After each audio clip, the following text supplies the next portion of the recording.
Hello friends, welcome back to our channel. I hope आप सभी अच्छे होंगे और आपकी तैयारी भी बहुत अच्छे से चल रही होगी। जैसे कि आपको पता ही है, अपनी 3 जो बुक है वो कंप्लीट हो चुकी है, यानी कि जो ये अपनी अब जो चल रही है वो प्रैक्टिस क्वेश्चन चल रहे हैं। प्रैक्टिस क्वेश्चन के मैंने 3 करवा दिए। ग्रुप थ्योरी हो गया है, लीनियर अलजेब्रा हो गया है, और जो कल ख़त्म हुआ वो सीक्वेंस एंड सीरीज।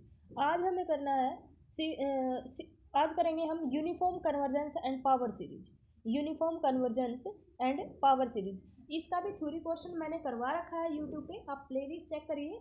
उसके अंदर रियल का जो करवा रखा है उसी के अंदर है uniform convergence and power series. मैंने दोनों टॉपिक ये करवा रखे हैं, सीक्वेंस एंड सीरीज करवा रखा है, uniform convergence and power series करवा रखा है। आज करेंगे हम इसके क्वेश्चन, और इसके थोड़े ही क्वेश्चन है। मैंने सोचा ये समझा देती हूँ, अगर आपको इशू आ रहा है क्वेश्चन सोल्व करने में मैं करवाऊंगी वैसे तो। अगर आपका कंसेप्ट अच्छे से क्लियर नहीं हो रहा तो मुझे बता देना, फिर कमेंट कर देना। मैं आपके लिए मतलब इस बुक के अंदर जो थ्योरी पोर्शन दे रखा है वो भी समझा दूंगी, अगर आप लोग कमेंट करोगे तो। ठीक है, वैसे इसको करवाऊंगी नहीं, क्योंकि इसका मतलब ये है कि मैंने जो करवा रखा आपको, वैसे तो वो इनफ है जो करवा रखा है। मतलब मैं कहूँ इस बुक से ज़्यादा ही करवा रखा है, लेकिन अगर आप चाहें कि इस बुक वाला और करवा दूँ तो वो भी करवा दूँगी। ठीक है, वैसे मैं क्वेश्चन में बताती भी चलूँगी, आप कमेंट करके बताना पड़ेगा फिर आपको। ठीक है, चलो भाई फिर करें स्टार्ट। क्वेश्चन नंबर फर्स्ट है, इफ एफ एन अपने पास क्या है, ऑल एक्स बिलोंग्स टू क्या be a sequence of real valued functions. ये पूछ रहा है कि अपने पास एफ एन एक सीक्वेंस है, सीक्वेंस ऑफ फंक्शंस है, तो अपने पास एक्स बिलोंग कर रहा है कि उसे भी a sequence of real number. तो देन हमें for all X belongs to Q be a sequence of real valued function, the number of point sequence. ये पूछ रहा है पॉइंट सीक्वेंस कितनी होंगी, जितने एक्स ये अपने पास क्यू क्या होते हैं, ये काउंटेबल होते हैं। काउंटेबल का मतलब होता है पॉइंट सीक्वेंस का मतलब, जैसे मैंने 1 ले लिया, फिर मेरे पास पॉइंट सीक्वेंस बन जाएगी अपने पास दूसरी, एक F2 हो जाएगी, एक F1 हो जाएगी, फिर F3। इस तरह से कितनी बन सकती है, काउंटेबल बन सकती है। तो अपने पास कितनी होगी, काउंटेबल इनफाइनाइट, क्योंकि क्यू की जो कार्डिनलिटी होती है वो काउंटेबल इनफाइनाइट यानी कि अलिफ नोट होती है। ऑप्शन नंबर सी इसका करेक्ट होगा। नेक्स्ट अपने पास है question number second, F N अपने पास दे रखी है 10 inverse N X, X belongs to 0 to 1, whose pointwise limit is. ठीक है, इसकी पॉइंट वाइज लिमिट हमें बताना। देखो एफ एन जो होता है वो कन्वर्ज करता है एफ ऑफ एक्स को। ठीक है, अगर इस एफ ऑफ एक्स की लिमिट डिस्टिंक्ट है, डिस्टिंक्ट लिमिट है, तो ये अपने पास होगी। अब दो तरह से कन्वर्ज करता है एफ ऑफ एक्स को, एक तो यूनिफॉर्मली कन्वर्ज करेगा और एक कन्वर्ज करेगा पॉइंट वाइज।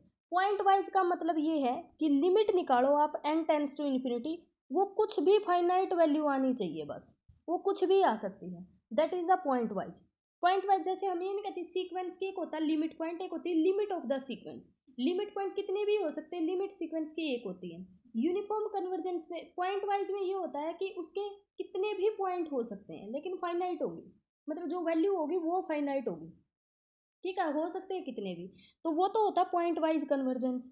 और अगर अपने पास यूनिफॉर्म है तो फिर वो किसी एक को ही जाएगा, और वो क्या होता है कि एफ एन एक्स माइनस में एफ ऑफ एक्स का मोड, यानी कि उसका सुप्रीमम जो होगा ना वो 0 को जाना चाहिए, तभी हम कहेंगे यूनिफॉर्म कन्वर्जेंट। ठीक है, वैसे क्वेश्चनों से पता चल ही जाएगा। अब इसकी पॉइंट वाइज लिमिट दे रखी है, एक्स इज इक्वल टू 0 पे 0 और एक्स 0 to 1 π/2। तुम्हें भी पता है कि इसकी वैल्यू अगर 0 लूँगी तो 0, और हर जगह इसकी जो लिमिट आएगी, limit N tends to infinity करेंगे तो इन्फिनिटी हो जाएगी, और टेंजेंट इन्फिनिटी कहाँ होता है, π/2 पे। ठीक है, अब ये डिसकॉन्टीन्यूअस है 0 पे, 0 पे डिसकॉन्टीन्यूअस, ये कह रहा है कंटिन्यूअस, तो ऑप्शन कैंसिल। ये कह रहा है नॉट डिफरेंशियल, बिल्कुल कंटिन्यूअस नहीं है तो डिफरेंशिएबल भी नहीं होगा, डिफरेंशिएबल नन ऑफ दिस, तो ऑप्शन नंबर बी इसका क्या हो जाएगा, करेक्ट हो जाएगा। नेक्स्ट है क्वेश्चन नंबर 3 के अंदर अपने पास पूछ रहा है कि एक सीरीज दे रखी है भाई, ये यूनिफॉर्मली कन्वर्ज करेगी फॉर ऑल एक्स के लिए, इफ पी की वैल्यू बतानी, तुम इसका मोड ले लो। यूनिफॉर्म कन्वर्जेंस और एब्सोल्युटली कन्वर्जेंस सेम चीज ही होती है, तो इसका मोड लोगे तो तुम्हारे पास क्या बन जाएगी, एक्स की पावर 2n बाय में 1 प्लस एक्स की पावर 2n का मोड इनटू में 1 बाय n की पावर p का मोड।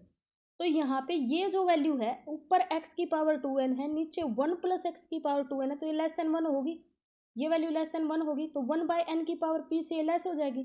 अब सीरीज तुम्हें पता है कि 1 बाय एन की पावर p कब कन्वर्ज करती है, सीक्वेंस एंड सीरीज में कब करती है, जब p टेस्ट लगाते हैं, p की वैल्यू क्या होनी चाहिए, ग्रेटर देन 1। तो देखो कौन से ऑप्शन में, डी ऑप्शन में है, तो डी ऑप्शन इसका क्या हो जाएगा, करेक्ट, और सारे लेस देन 1 है, सब में डाइवर्जेंट होगी, सिर्फ ऑप्शन नंबर डी करेक्ट होगा। नेक्स्ट अपने पास है क्वेश्चन नंबर फोर्थ में दे रखा है अभी, which of the following series is uniformly convergent. मैंने बताया ना, सबका क्या कर लो, मोड ले लो। तो ये अपने पास लेस देन आ जाएगा 1/√n से, ये अपने पास लेस देन आ जाएगा 1/n⁻³ से, ये लेस देन आ जाएगा 1/n⁻²/3 से। तो ग्रेटर देन 1 कौन सी है, ये वाली। तो ऑप्शन नंबर बी इसका करेक्ट हो जाएगा, इसमें होगी कन्वर्जेंट। नेक्स्ट अपने पास है क्वेश्चन नंबर 5। एक मिनट, क्वेश्चन नंबर 5 देखो भाई, interval of convergence of power series, यानी कि आपको पावर सीरीज निकालनी भाई। इसका फॉर्मूला होता है 1/r mod ऑफ an/an+1, ठीक है। और आपको ये रेडियस निकालनी है। आप इसके अंदर रखोगे, मोड लोगे पहले, तो ये पॉजिटिव बन जाएगा। तो अपने पास क्या होगा, 1 an अपने पास 2n+1, और बाय में कितना हो जाएगा, वो ऊपर चला जाएगा 2n+3। n की हाईएस्ट पावर बाहर लाके कैंसिल कर दो, कितना आ जाएगा 2 + 1/n, और 2 + 1/n कितना आ गया अपने पास 1। तो यानी कि ये जो सीरीज रहेगी ना, x की value mode x less than 1 पे तो पक्का कन्वर्जेंट होगा। इक्वल टू 1 पे आपको चेक करना पड़ेगा, जो आपकी रेडियस आई है ना r, उस पर आपको चेक करना पड़ेगा कन्वर्जेंट है कि नहीं है। तो 1 और -1 पे अच्छा चेक करोगे, जैसे ही हम 1 रखोगे तो -1 की पावर n बाय में 2n+1 लेबनीज टेस्ट से कन्वर्जेंट, -1 रखोगे तो -1 की पावर 3n प्लस में 1 बाय में 2n+1 लेबनीज टेस्ट से कन्वर्जेंट। तो ऑप्शन नंबर बी इसका क्या हो जाएगा, करेक्ट हो जाएगा भाई। इसमें रेडियस ऑफ कन्वर्जेंस निकालनी है, वही फॉर्मूला लगाना है आपको, an बाय में an+1 limit n tends to infinity का mod is equal to 1/r। जो भी आए उसका रेसिप्रोकल कर देना। ये जब निकालोगे तुम, तो यहाँ पे 1/r जो है वो तुम्हारा 0 आ जाएगा, लेकिन हमें तो r निकालना है, तो इसका रेसिप्रोकल क्या आ जाएगा, इन्फिनिटी। तो इसका जो रेडियस ऑफ कन्वर्जेंस रहेगा वो पूरे का पूरा रियल नंबर रहेगा। जब भी नीचे फैक्टोरियल आ जाए, n फैक्टोरियल, n+1 का फैक्टोरियल, 2n+1 का फैक्टोरियल, 2n का फैक्टोरियल, उसका जो रेडियस ऑफ कन्वर्जेंस होता है वो इन्फिनिटी होती है, पूरे के पूरे रियल नंबर पे वो कन्वर्ज करती है, ठीक है भाई। नेक्स्ट अपने पास दे रखा है, रेडियस ऑफ कन्वर्जेंस बताना है हमें, पावर सीरीज हमें ये दे रखी है, ठीक है। ये हमें पावर सीरीज दे रखी है। अब हमें पता है कि ये जब अपने पास पावर सीरीज दे रखी है, तो इसका रेडियस ऑफ कन्वर्जेंस पूछ रहा है। तो आप क्या करोगे, n+1 का whole square divide an by में an+1 करोगे, तो यहाँ पे कितना चला जाएगा, n+2 का स्क्वायर डिवाइडेड बाय में n स्क्वायर। तो सॉरी n, तो ये कैंसिल हो जाएंगे, यहाँ से आ जाएगी 1 वैल्यू। यानी कि x की वैल्यू लेस देन 1 पे तो कन्वर्जेंट है, लेकिन x की जगह वैसे ही जैसे ही 1 पुट करूँगी तो हाईएस्ट पावर बाहर लूँगी, तो 1/n से लेस, दैट इज डाइवर्जेंट। तो ये भी डाइवर्जेंट 1 पे अपने पास क्या होगी। तो ये कह रहा है radius of convergence of the power series, इसकी पावर सीरीज की रेडियस ऑफ कन्वर्जेंस कितनी है, 1। ये इंटरवल पूछ ही नहीं रहा, बस ये पूछ रहा कितनी आई है अपनी, 1 आई है। तो ऑप्शन नंबर बी इसका करेक्ट हो जाएगा। नेक्स्ट है radius of convergence of power series, इसकी पावर सीरीज की रेडियस ये अपने पास क्या होगी, ये लेस देन होगी भाई 1/2 की पावर n चिप्पी से। और वैसे भी इस चीज़ को छोड़ो, ये देखो इसका मोड लोगे आप, तो 1/1 में r निकालनी है, तो निकालो भाई। इससे क्या होगा, इससे निकालोगे तो क्या होगा, इसका रेडियस ऑफ कन्वर्जेंस निकालोगे तो वही 1/r an/an+1 निकालो, 1 बाय में 2n, ऊपर हो जाएगा 2n+1, 2n से 2n कैंसिल, 2 1/r, तो r कितना हो गया 1 बाय में 2। तो r अपने पास क्या आ जाएगा 1 बाय में 2, यही आएगा। एक मिनट देखो, an अपने पास कितना है 1 बाय में r is equal to 1 by में r, an यही होता है ना 1 बाय में r।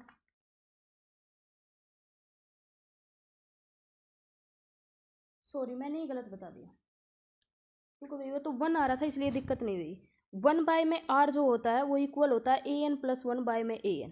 तो यहाँ से अपने पास 1/2 की पावर n+1 और 2 की पावर n हो जाएगा, 1 बाय में 2, इसका रेसिप्रोकल करोगे तो कितना आएगा 2, ऑप्शन नंबर सी भाई। ये होता है 1/r इक्वल होता है an+1 बाय में an, और एक दूसरा होता है an की पावर 1/n, ठीक है। इसमें लगा सकते थे वो, अगर 1 बाय, देखो कैसे वो होता है an की पावर 1/n, वो भी अपने पास 1/r ही होता है, और ये भी इक्वल होता है उसके an+1 बाय में an। अब इसमें था 1/2 की पावर n, उसकी पावर 1/n करते तो n से n कैंसिल, कितना आ गया 1/2, उसका रेसिप्रोकल करते तो ऑप्शन नंबर सी इसका करेक्ट। नेक्स्ट है भाई बहुत इंपॉर्टेंट है, ये जो सीरीज होती है अपने पास समेशन एक रिजल्ट बना के लिख लो, cos nx बाय में n की पावर p, p अपने पास ग्रेटर देन इक्वल टू 1 है तो ये यूनिफॉर्म कन्वर्जेंट होती है, 1 पे भी होती है। ठीक है, बस 1 पे एक कंडीशन होती है, क्या कि जो अपने पास x जो होता है वो बिलोंग करता है 0 से लेकर 2 पाई तक, ये ध्यान रखना है।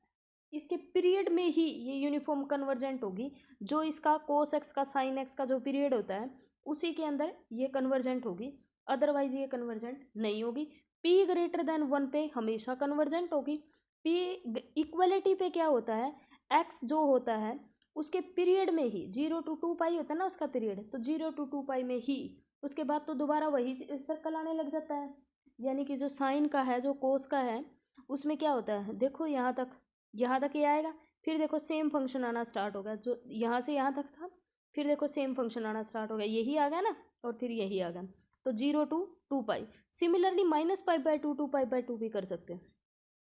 तो देखो भाई यूनिफॉर्म कन्वर्जेंस ये मैंने बताया ना, साइन हो तब भी अपने पास यही होगा।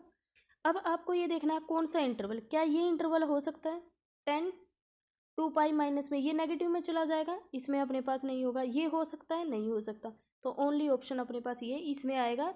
इसका देखो 2 पाई आ रहा है ना, सम तो इनका भी 2 पाई ही आएगा, लेकिन 10 टू नेगेटिव में कैसे जा सकता है उधर, ये भी नहीं जा सकता। ठीक है, नेक्स्ट अपने पास दे रखा अभी एफ एन एक सीक्वेंस दे रखी x पाई की power n, sequence of real valued function. भाई पाई की वैल्यू अपने पास पाई होता 3 पॉइंट समथिंग और उसकी पावर अगर n हो तो वो हमेशा इन्फिनिटी को कन्वर्ज करता है। 1 से बड़ी अगर कोई भी वैल्यू है, 1 से बड़ी अगर a की पावर n है और limit n tends to infinity और a अपने पास ग्रेटर देन 1 है तो हमेशा इन्फिनिटी पे जाता है, तो ये इन्फिनिटी पे जाएगा तो does not converge point wise, इसकी तो लिमिट ही एग्जिस्ट नहीं करती, तो ऑप्शन नंबर बी इसका क्या हो जाएगा, करेक्ट हो जाएगा। आज फिर इतना ही कर ले, चलो भाई आज फिर इतना ही करते हैं, मिलते हैं नेक्स्ट वीडियो में, बाय बाय।